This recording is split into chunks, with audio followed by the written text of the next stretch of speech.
Nós começamos na semana passada uma série nos 5 solas da Reforma.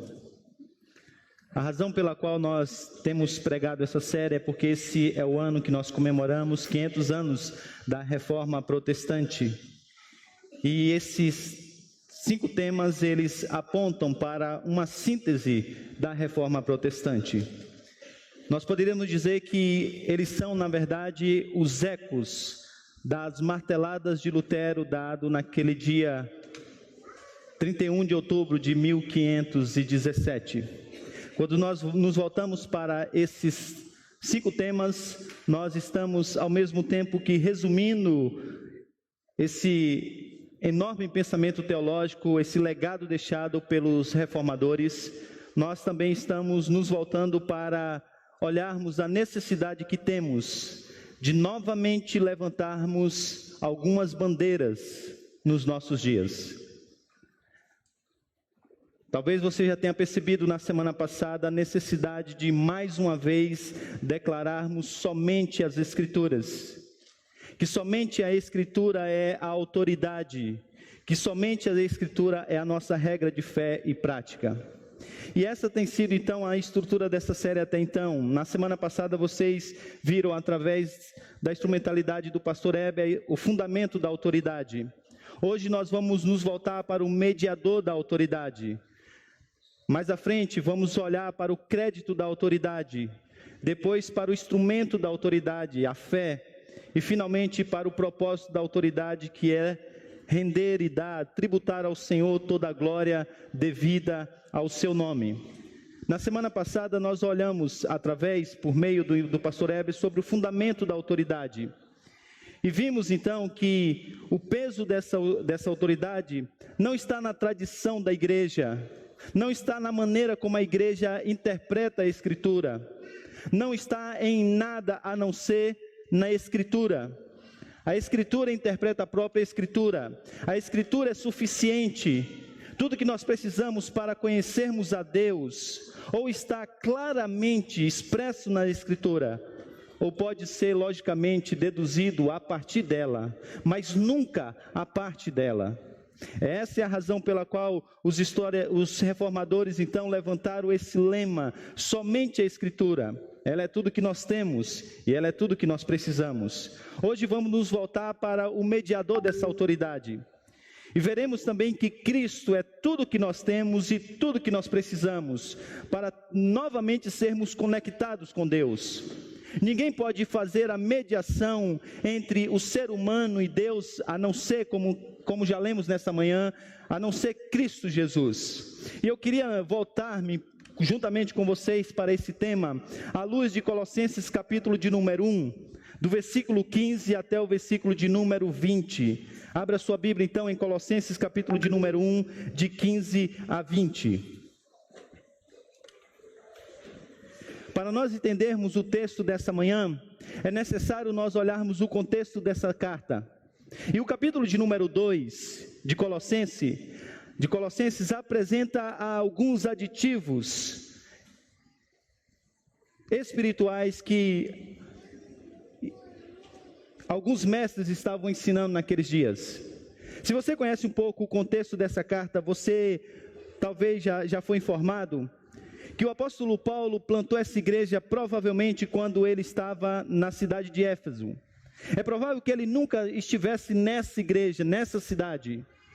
Mas pelo menos 2 pessoas se converteram no seu ministério nessa passagem pela cidade de Éfeso: Epáfras e também Filemão. É provável que Epáfras então plantou essa igreja na cidade. E agora essa igreja está passando por algumas dificuldades. Alguns falsos mestres têm adentrado para a igreja e ensinando um outro evangelho. Então esse irmão, ele vai até Roma novamente para se encontrar com Paulo, a fim de ter de Paulo uma resposta a esses dilemas da igreja. E qual não era esse dilema, ou esses dilemas? Esses falsos mestres, eles não negavam a pessoa e a obra de Cristo, mas eles não estavam dando a Cristo o lugar supremo na igreja e na vida. E eles defendiam uma série de aditivos espirituais. Nós não sabemos a quantidade dos aditivos que eles propuseram, mas no capítulo de número 2, o apóstolo Paulo trata de pelo menos 4. O apóstolo Paulo diz que eles diziam que era necessário, além de Cristo, elementos da sabedoria humana presente na filosofia. Mais à frente o apóstolo Paulo vai dizer que esse mesmo grupo, agora em uma ramificação judaica, dizia que além de Cristo era necessário obras humanas. Era necessário que eles seguissem alguns ritos, algumas datas, algumas dietas, algumas festas.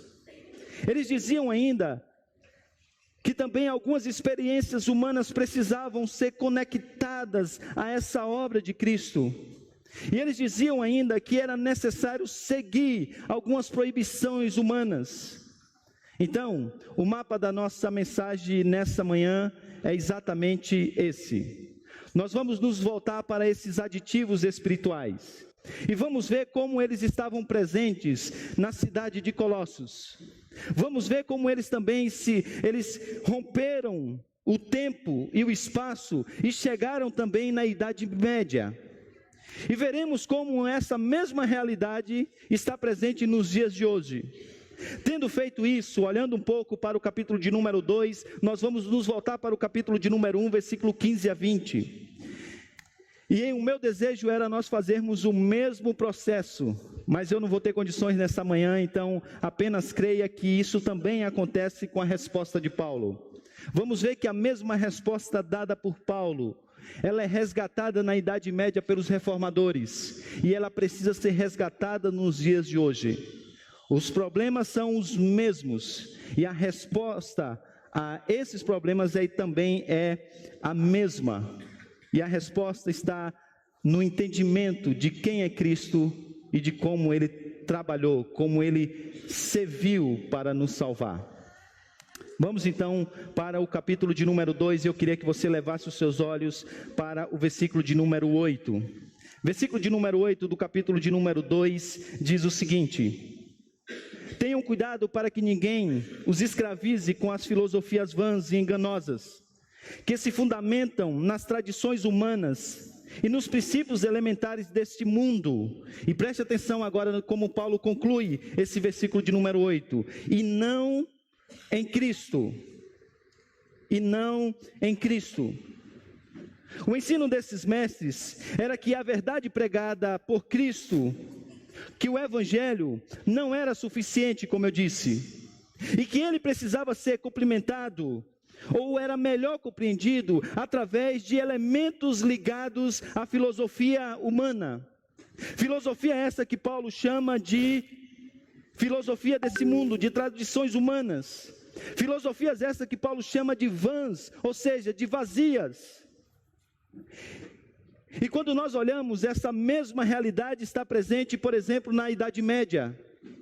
Se dizia na Idade Média que nas universidades que ninguém conseguiria entender de forma profunda as Escrituras, a divindade, que ninguém conseguia responder as principais perguntas do universo: quem somos, de onde viemos, para onde vamos, se não se voltasse para os filósofos, se não se entendesse Aristóteles, se não se compreendesse Platão. E eles diziam que era necessário primeiro ir à filosofia, entender os elementos filosóficos, e aí a partir das Escrituras. Em outras palavras, você precisava se esmerar no conhecimento anterior à fé, para depois então, ou a partir disso, conhecer o Deus que dá a fé. Quando nós olhamos, nós percebemos que essa também é uma realidade muito presente nos nossos dias. Pegam a suficiência de Cristo, dizendo que além de Cristo, além da Escritura, nós precisamos de outros elementos. E nós precisamos ler as Escrituras, nós precisamos entender Deus a partir de elementos da filosofia humana.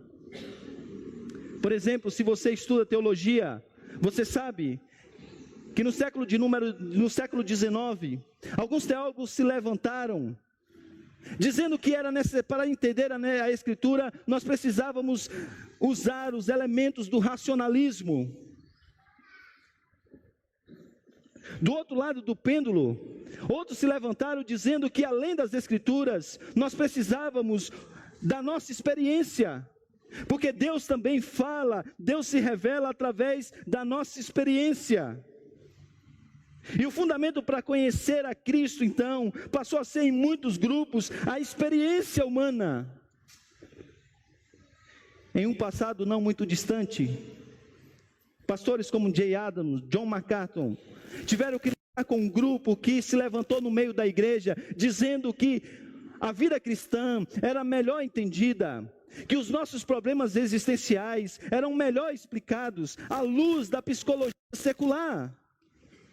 Alguns pastores tiveram a coragem de dizer que eles compreenderam melhor a fé, que eles compreenderam melhor o ser humano, eles estudaram os das filosofias ligadas à psicologia secular.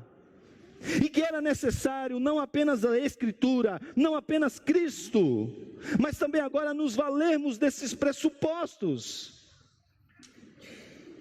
Veja, é Cristo e algo mais. Mas o apóstolo Paulo diz que esse mesmo ensino tinha uma outra ramificação.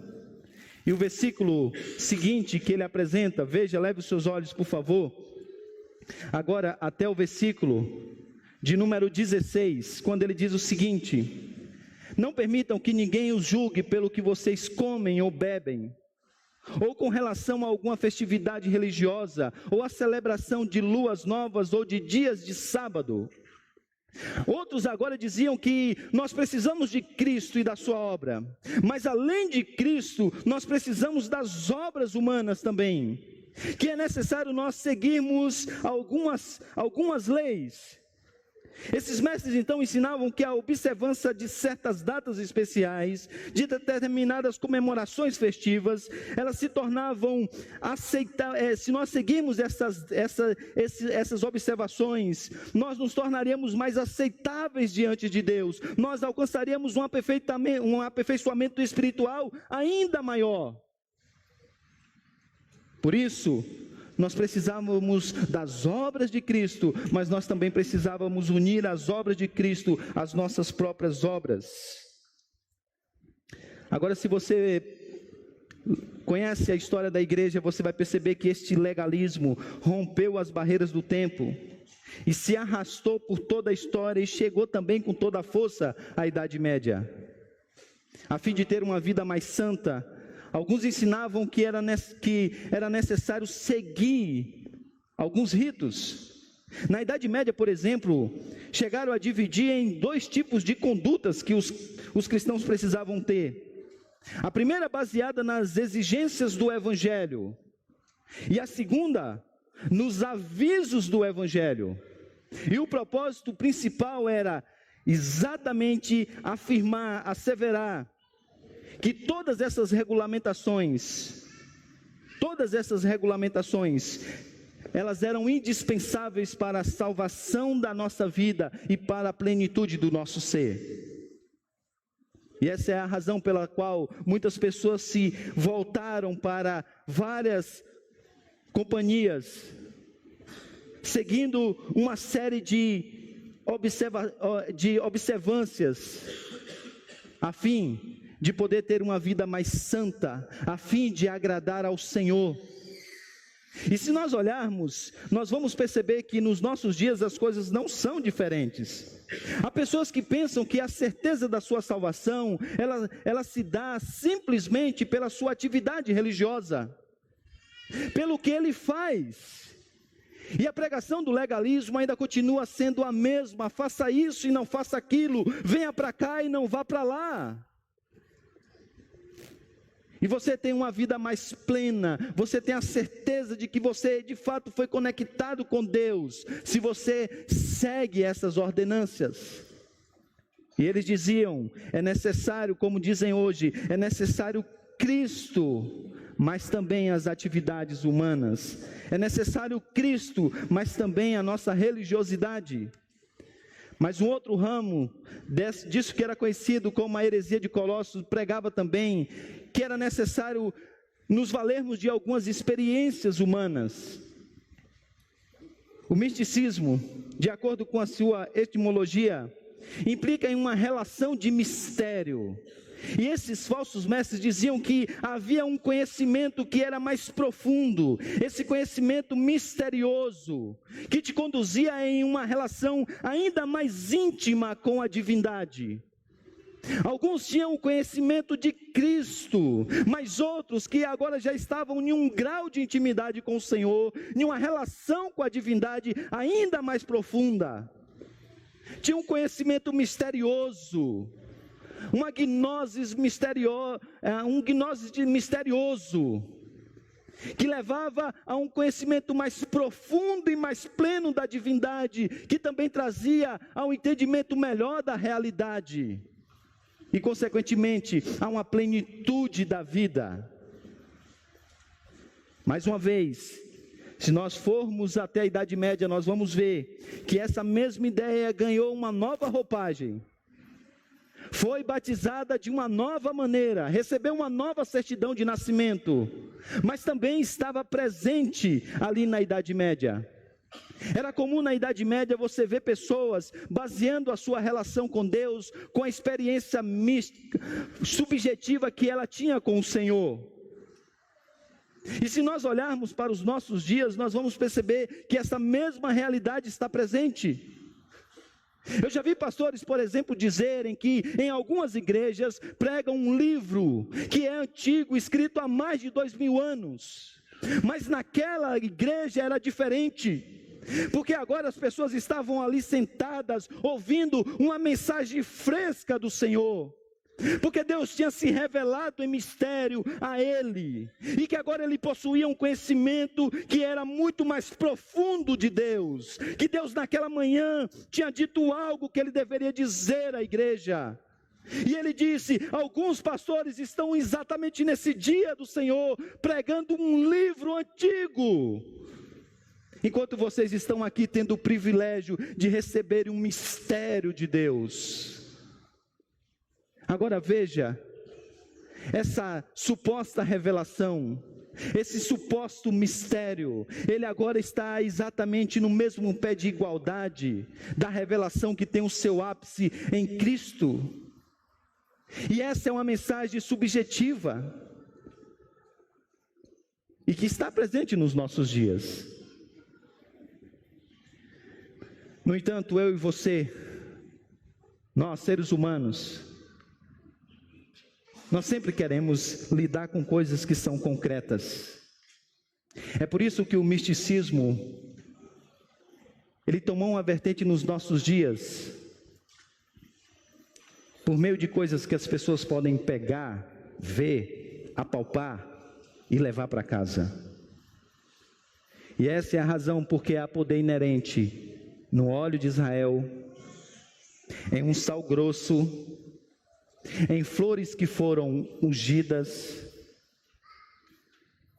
em meias que foram ungidas para que você possa andar descalço só com a meia pelo apartamento que você quer possuir, porque onde você pisar a planta do seu pé, aquilo é seu. Essa é a razão pela qual um lenço manchado de sangue tem valor de curar, de trazer redenção, de trazer plenitude, de trazer prosperidade. Essa é a razão pela qual um lenço com o suor de um determinado pastor tem o poder de te aproximar ainda mais da divindade, de te dar uma comunhão maior com Deus, de te permitir ter aquilo que você tanto almeja e precisa. Essa é a razão pela qual a oração de uma fotografia tem um poder inerente nela mesma, de poder trazer redenção àquele marido incrédulo que não quer nada com o Senhor. E todos esses elementos foram colocados como concorrentes de Cristo. E a mensagem continua sendo ainda a mesma. Nós precisamos de Cristo sim, mas nós precisamos de Cristo e algo mais. Você precisa de Cristo sim, mas você não pode sair dessa igreja sem levar a rosa ungida que nós ungimos nessa noite. É Cristo, mas elementos ligados ao misticismo. Mas o apóstolo Paulo diz que não é apenas isso que eles diziam. Eles diziam também que além de Cristo, era necessário também seguir algumas proibições, algumas regras que foram colocadas. E o apóstolo Paulo diz assim no versículo 20 e 21. Já que vocês morreram com Cristo para os princípios elementares deste mundo, porque, como se ainda pertencessem a Ele, vocês se submetem a regras, tais como: não manuseie, não prove, não toque. Aqui o apóstolo Paulo está falando sobre o asceticismo, que é uma prática tão comum nos seus dias e que também foi na Idade Média. Agora aqui, o ensino apresenta como sendo a teologia do não. A teologia do não. Não faça isso, faça aquilo. Mais uma vez, não vá para lá, venha para cá. Se você estudar a história da igreja, você vai perceber que isso sempre aconteceu em toda a história da igreja. E na Idade Média isso já tinha chegado com muita força. Era comum, por exemplo, algumas companhias na Idade Média se voltarem para a vida monástica e viver dedicada somente a proibições de algumas coisas. Pessoas se vestiam de roupas de pelos, pessoas dormiam em camas duras, passavam dias e anos sem falar. Outros ainda faziam longos jejuns. Havia outros que ficavam dias e dias sem dormir.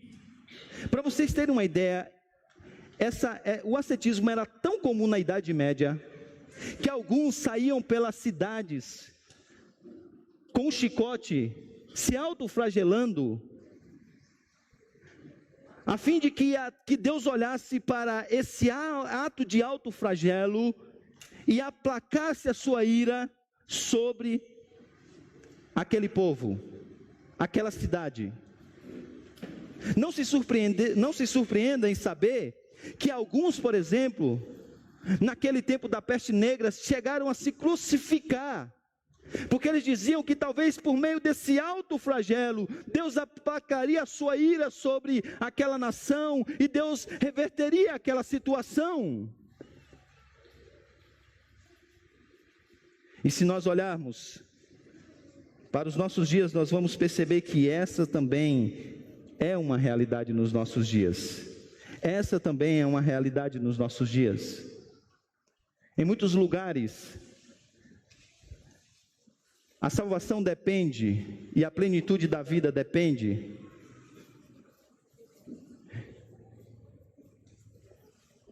de onde você vai, se você bebe ou não bebe, se você veste determinado tipo de roupa ou não, se você usa maquiagem ou não, se você corta o cabelo ou não. E é sempre colocando essas ações como sendo indispensáveis para a plenitude da vida e para a salvação de todo o nosso ser. Você precisa de Cristo, mas você precisa de algo mais. Não basta Cristo, é necessário algo mais. É necessário algo mais. O apóstolo Paulo então vai responder esse problema. E o problema já é identificado por ele como sendo o fato de que as obras humanas aqui estão sendo elevadas no mais alto estágio do que as obras de Cristo, a fim de mostrar que Cristo é tudo que nós temos e tudo que nós precisamos para a redenção da nossa vida e plenitude do nosso ser. O apóstolo Paulo escreve ou toma esse hino de algum lugar, esse provável hino de algum lugar, e apresenta a supremacia de Cristo sobre tudo e sobre todos. Leve então seus olhos agora até o capítulo de número 1, versículo de número 15 até o versículo de número 20.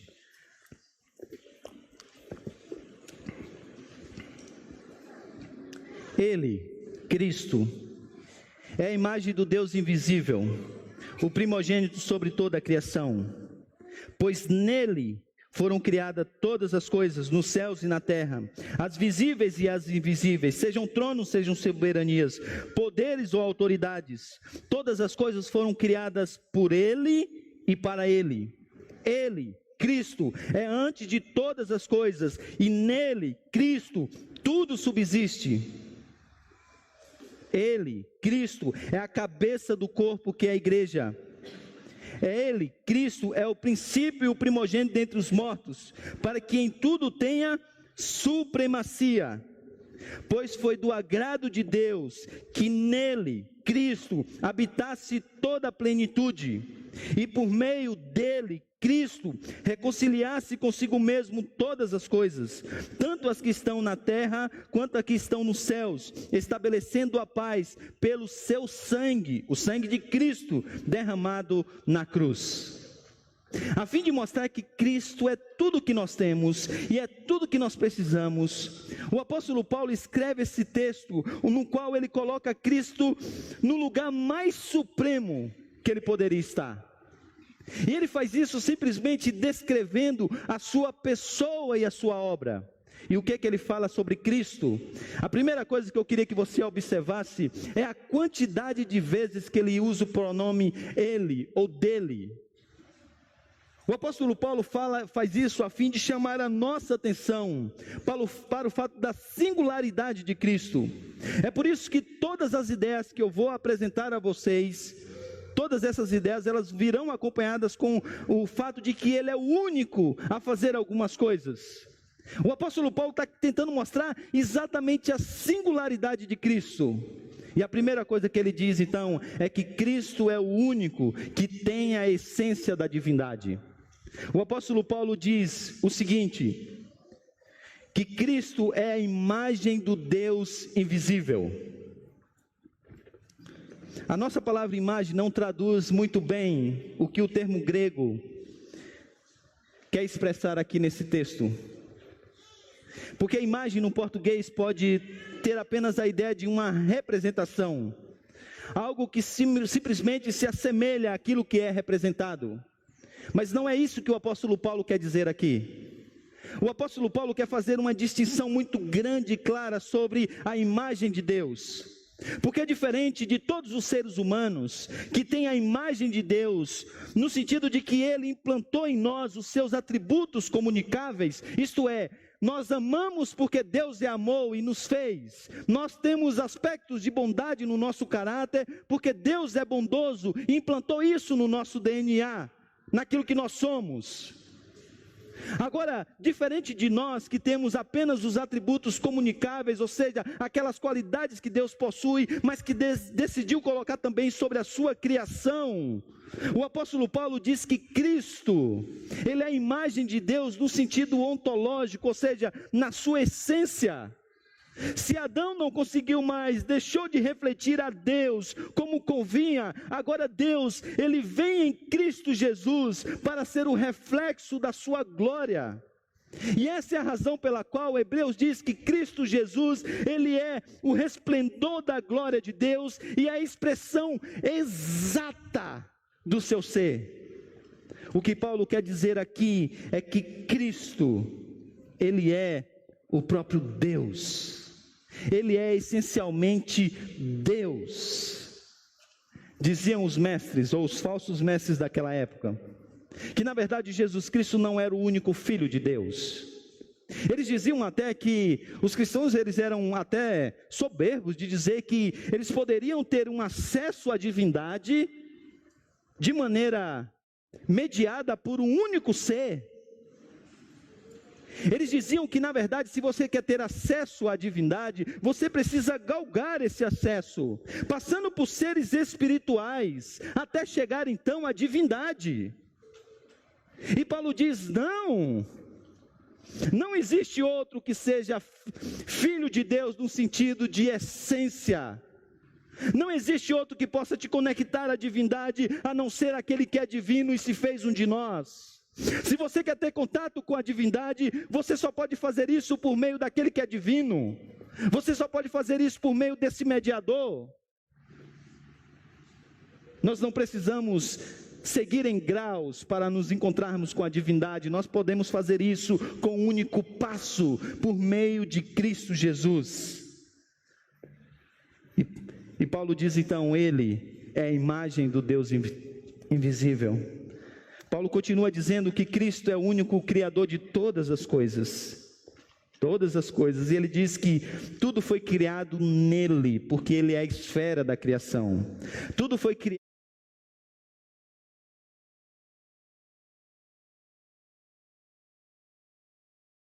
por meio dele, porque ele é o agente da criação. Tudo foi criado para ele, porque ele é o fim último de todas as coisas. Todas as coisas precisam ter uma única meta: Cristo Jesus. Cristo Jesus e somente Cristo Jesus. E Paulo diz então, ele é supremo sobre todas as coisas. Quem pode rivalizar com alguém que é o Criador de todas as coisas? Se existe alguma divindade, seja ela boa ou má, sem entrar no mérito da questão, ela não pode rivalizar com aquele que é o Criador dessa divindade, porque ele criou todas as coisas. Se existem anjos buscando adoração, esses anjos não podem rivalizar, não podem entrar em uma guerra com aquele que criou todas as coisas. E Paulo diz, ele e somente ele é o Criador de todas as coisas. Paulo diz ainda que Cristo é o único sustentador do universo. Veja o versículo de número 17. Ele continua dizendo, ele é antes de todas as coisas, e nele tudo subsiste. A primeira coisa que o apóstolo Paulo diz, que ele é anterior a qualquer outra coisa, ele tem prioridade e supremacia sobre todas as coisas. E a segunda coisa que o apóstolo Paulo diz é que nele tudo subsiste. Eu não quero cansar vocês com elementos ligados à exegese e à língua grega, mas é muito interessante a maneira como o apóstolo Paulo trabalha o versículo de número 16 e 17. Porque quando ele vai falar sobre o ato criador de Cristo Jesus, ele coloca o verbo no passado. Ele diz que Cristo no passado, pontualmente, criou todas as coisas, e isso é um fato. Mas quando ele vai falar sobre a maneira como todas as coisas subsistem nele, mais uma vez, o apóstolo Paulo agora coloca o verbo no perfeito.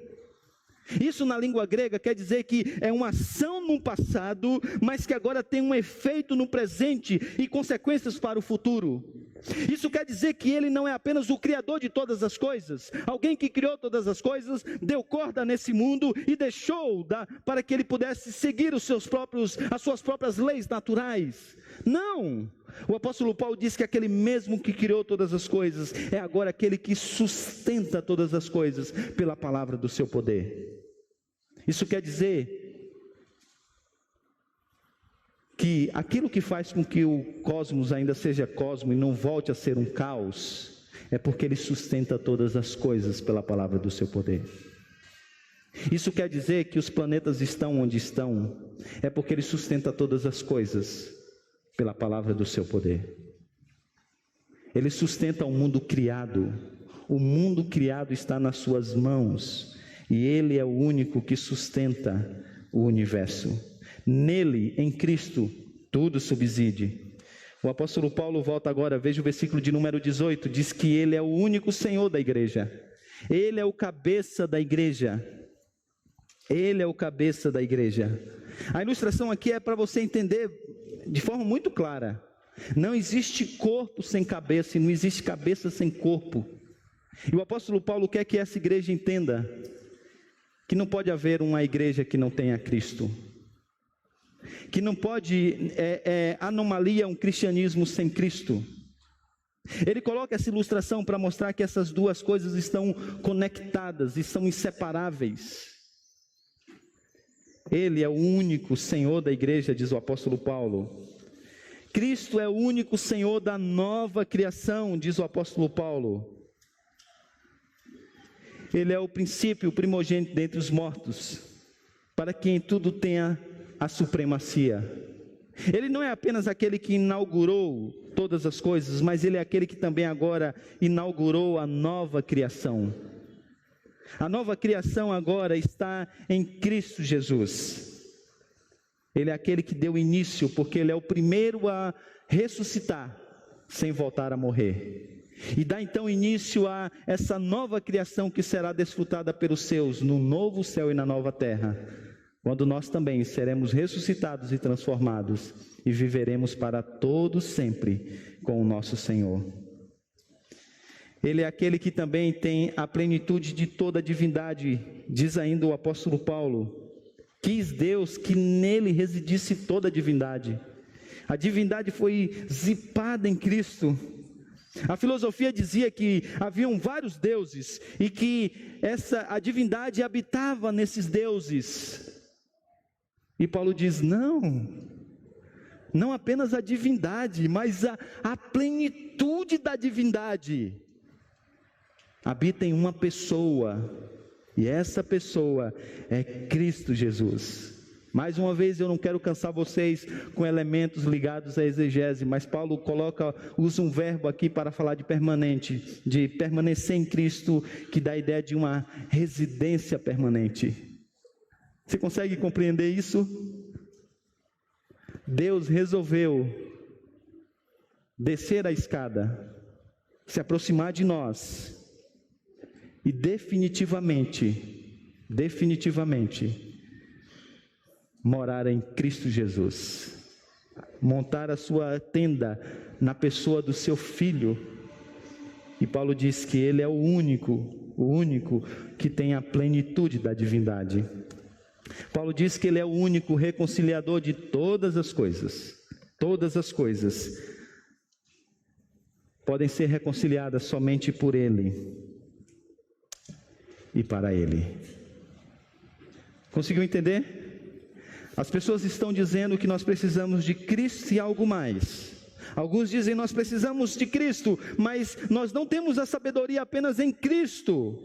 Nós precisamos buscar a sabedoria em outros lugares. Paulo diz, não, vocês não entenderam. A sabedoria não é uma ideia, é uma pessoa.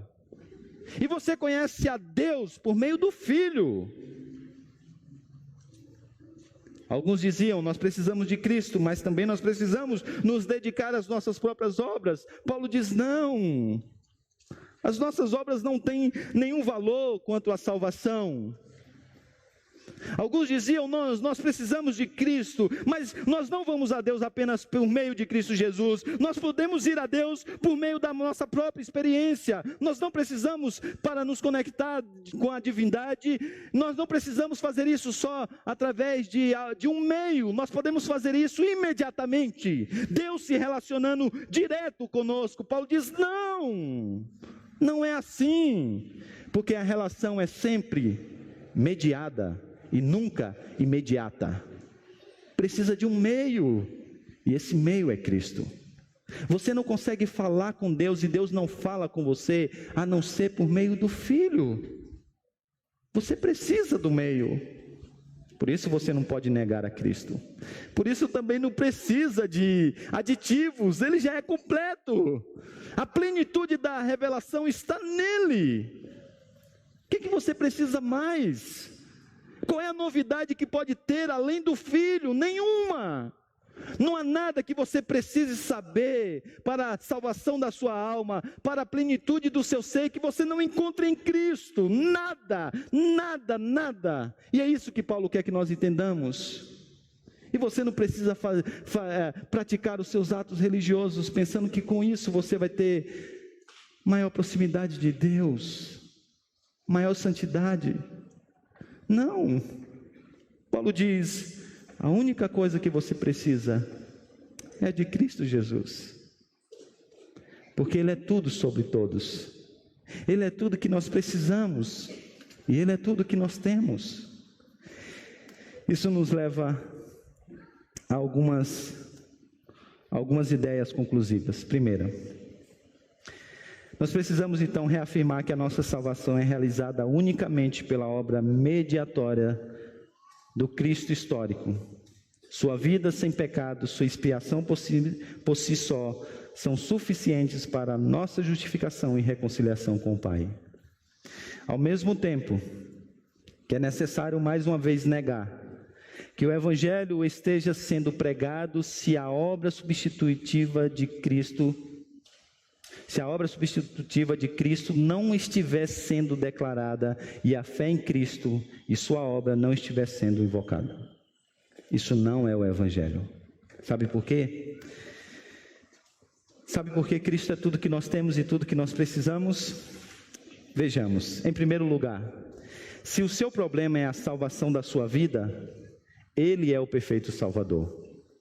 Você conseguiu perceber que durante toda a exposição, toda a sua escrita, Paulo está falando sobre Cristo Jesus como sendo perfeitamente 100% Deus, perfeitamente 100% homem?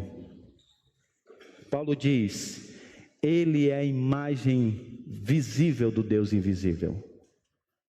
Alguns diziam que na verdade Cristo Jesus era divino, mas Ele não era plenamente humano. Na história da igreja se levantou um movimento chamado docentismo, que veio da palavra grega dokel, que dizia que Jesus parecia ser um ser humano. Ele era uma espécie de fantasma, mas Ele não foi ser humano mesmo.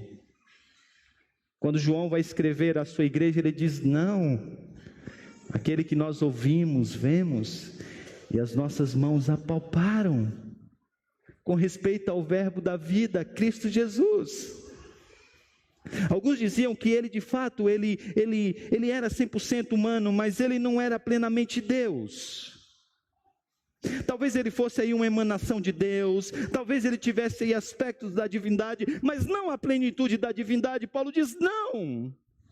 Esse mesmo homem que vocês viram, que vocês pegaram, que vocês abraçaram, esse mesmo homem é Deus que se fez um de nós. Agora, por que isso era necessário? Porque o Salvador, o nosso Redentor, precisava ser 100% homem e precisava ser 100% Deus. O Redentor tinha que ser 100% homem para substituir a outros homens. Ele precisava ser um representante, para isso ele precisava ser homem. O Redentor tinha que ser não apenas esse homem real, que as pessoas puderam pegar, ver, apalpar, abraçar, mas ele precisava também ser o homem ideal. O que Adão não foi, ele precisava ser. E se você ler as histórias de Cristo Jesus nos evangelhos, você vai perceber que esse homem esteve entre nós, andou entre nós, mas diferente de nós, não teve pecado. Ele se submeteu à lei e ele obedeceu toda a lei. Mas esse mesmo Salvador precisava ser 100% Deus, porque o Redentor tinha que ser verdadeiramente Deus para ser um poderoso Salvador.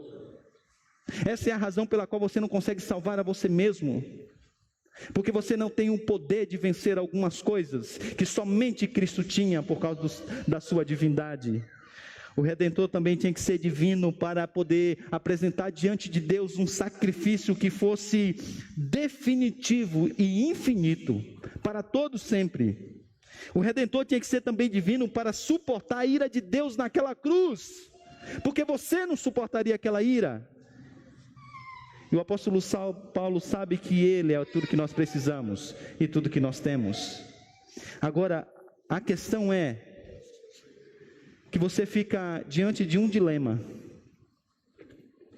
Ou você aceita que Cristo é tudo que você tem e tudo que você precisa para a redenção da sua vida, ou você não aceita isso e tenta fazer o que Cristo fez. Então você pode tentar esse caminho. Então faça isso. A primeira coisa que você tente fazer é sair daqui, tente conhecer a divindade a parte de Cristo. Tente entender quem é Deus a parte de Cristo. Faça isso. Tente seguir toda a lei. Você é um homem real, você é um ser humano real. As pessoas estão ao seu lado e podem te ver, porque você não é um fantasma. Só que você não precisa ser esse homem real, você tem que ser também o ideal, aquele que jamais pecou. Tente fazer isso. Tente fazer isso. Mas Talvez você diga, pastor, eu não consigo ser esse homem real, ideal. Não tem problema. Se coloque debaixo da ira de Deus, como Cristo se colocou, e peça para que Deus julgue os seus pecados em você mesmo. Peça para que Ele descarregue a sua ira sobre a sua própria vida. Diga, Senhor, eu aqui estou, faz de mim o que o Senhor quiser. As minhas próprias obras estão agora colocadas diante de Ti, para que o Senhor mesmo aplaque a sua ira por meio delas. Faça isso, e você verá que você será consumido no dia de hoje mesmo. Agora, se esse não é o caminho, então, entenda, irmão, descanse em Cristo Jesus, porque Ele é tudo que você precisa e tudo que você tem. Descanse nele, isso é fé. A fé é exatamente você entender que você não consegue, mas você acredita que Ele fez por você aquilo que você não conseguiu. Então descanse em Cristo Jesus. Se o seu problema é salvação, e a salvação da sua vida, Ele é o perfeito Salvador, por isso somente Cristo. Se o seu problema é a busca da plenitude, Ele é o Criador de todas as coisas. E preste atenção, porque talvez esse seja um ponto que eu preciso falar diretamente com você. Porque talvez por você participar de uma igreja reformada, você já tenha entendido essas coisas que eu acabei de falar. O primeiro ponto ali talvez não seja nenhuma novidade para você. Talvez você já foi convencido disso, mas a minha experiência pastoral, desde quando eu trabalhei como missionário até hoje, tem provado uma coisa, que eu e você, que nós temos uma dificuldade imensa de compreender que Cristo é tudo que nós temos e tudo que nós precisamos, não apenas para a salvação da nossa vida, mas para a plenitude do nosso ser. Os ídolos do seu coração provam que essa tese é uma verdade. Porque eu e você estamos buscando tantas outras coisas que nós já temos em Cristo. A gente busca uma alegria que nós já temos em Cristo. A gente busca uma satisfação que nós já temos em Cristo. Sabe por quê? Porque a gente tem dificuldade de entender esse aspecto do somente Cristo. A gente às vezes tem treino teológico, e por essa razão, por esse treino teológico, a gente não tem dificuldade de entender que somente Cristo é o nosso Salvador. Mas falta-nos o treinamento para entender que somente Cristo é tudo que nós temos e tudo que nós precisamos para a plenitude do nosso ser. Por isso que a palavra plenitude é uma palavra tão importante no livro de Colossenses. Porque eles querem ter a plenitude da santidade. Vamos para as obras. Paulo diz, não, vocês não estão entendendo. A plenitude da santidade se encontra em Cristo. Alguns diziam, não, nós precisamos ter a plenitude do nosso ser, nós precisamos nos envolver com questões ligadas a experiências, para que a gente possa se encontrar, para que nós possamos nos encontrar com o divino e conosco mesmos, e assim a gente possa entender as coisas que estão à nossa volta. Então nós precisamos de um conhecimento a mais, e Paulo diz, não, porque você já tem essas coisas em Cristo. Você já possui essas coisas em Cristo. Ele é tudo que você tem, Ele é tudo que você precisa, não apenas para a redenção da sua alma, mas para a plenitude do seu ser. Talvez você esteja pensando, pastor, o senhor já disse isso umas 10 vezes nesse sermão, e é proposital. Eu treinei dizer isso. Porque como Paulo, que falou, ele, dele, para ele. Eu quero que você entenda que ele é tudo que você precisa. Porque quando você entender isso, você vai deixar de sofrer tanto como você sofre. O problema dos nossos problemas é exatamente não entendermos aquilo que nós somos, aquilo que Cristo é e aquilo que nós podemos ser em Cristo, a nossa nova identidade em Cristo. É por isso que você fica atrás de ídolos, que Paulo diz, são vãos, não te dão nada. E o vazio só aumenta quando você poderia preencher por aquele que é tudo. Mas eu encerro dizendo uma última coisa. Essa é a última coisa que eu queria dizer para você, porque se o seu problema é conhecer a Deus, não é bom saber que Deus resolveu ilustrar? Essa é uma coisa boa da encarnação de Cristo Jesus. Porque o ser humano sempre quis conhecer a Deus. O ser humano sempre quis saber o que está do outro lado. Sempre quis conhecer isso. E Deus resolveu se revelar. A primeira maneira como ele se revelou lá no Antigo Testamento foi pela sua palavra.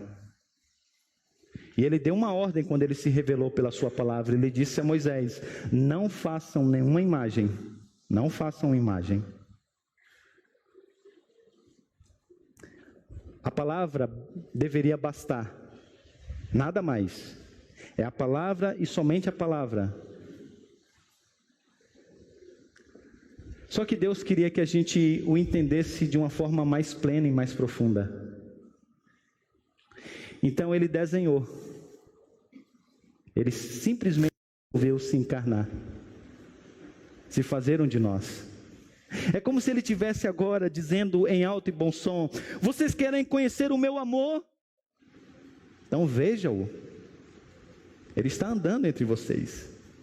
Vocês querem ter o aspecto da minha misericórdia? Não veja. Ela está aí entre vocês. Moisés queria ter uma ideia da glória de Deus. Então ele disse, então veja o esplendor da minha glória. Ele está aí diante de vocês. E aí, durante todo o Evangelho, Deus, de forma assustadora, se revela no Filho e ilustra quem Ele é. Quem Ele é. Se o nosso problema é conhecer a Deus, porque a gente não consegue compreender muito bem coisas abstratas, Ele resolveu se revelar de uma maneira bem concreta, no Filho. E aí Cristo Jesus, Ele então, sabendo que a gente precisava, volta e meia, de olhar para algumas coisas, Ele instituiu então a sua ceia, seu memorial.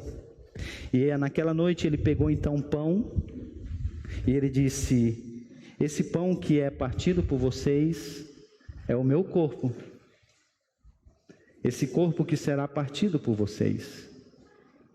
E Ele diz, agora vocês vão celebrar essa ceia. E todas as vezes que nós viemos aqui na igreja, sempre no segundo domingo, que nós pegamos esse pão, que nós partimos esse pão, que nós pegamos esse cálice e nós olhamos para esse cálice, nós estamos tendo aqui uma ilustração e um lembrete de Cristo Jesus. Uma ilustração e um lembrete de quem Ele é, da sua pessoa e da sua obra, e do que Ele fez por nós na cruz do Calvário. Isso porque Deus queria se relacionar conosco. Agora eu termino aqui dizendo uma coisa muito importante.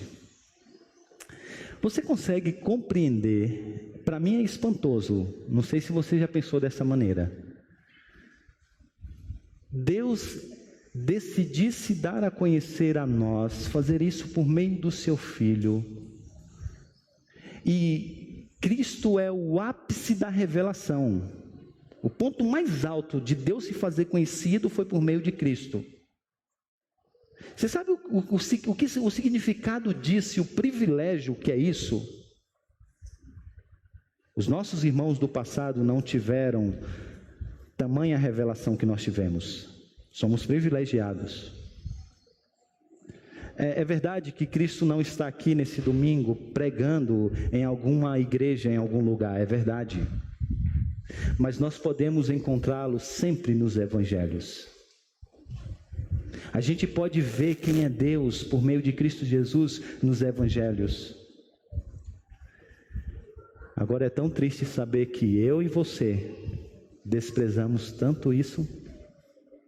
Qual foi a última vez que você foi nos evangelhos para poder ver Deus por meio de Cristo Jesus? Nós somos o povo da Bíblia, o povo de Cristo, mas que pouco conhecemos a Deus, porque não conhecemos a Cristo. O nosso conhecimento de Deus é tão raso, tão baixo, porque a gente não vai a Cristo dos evangelhos. E porque a gente não conhece a Cristo, a gente não conhece a Deus. Eu queria que você baixasse a sua cabeça, porque nós vamos orar. E esse sermão não poderia terminar a não ser com oração de confissão, pelo nosso desprezo para com a pessoa de Cristo de vários aspectos, de várias maneiras. Vamos orar? Senhor Deus, nós te agradecemos, porque o Senhor se fez conhecido a nós por meio de Cristo Jesus. Tínhamos um problema sério de poder conhecer ao Senhor, mas o Senhor se revelou. E se não fosse assim, nós jamais teríamos ideia de quem o Senhor é. O Senhor resolveu se revelar não apenas por meio da sua palavra, mas também por meio do Filho. E Ele é tudo que nós temos e tudo que nós precisamos para nos conectarmos com o Senhor e termos a plenitude da vida. Perdoa, Senhor, pela nossa negligência em conhecer Cristo Jesus e assim conhecermos o Senhor.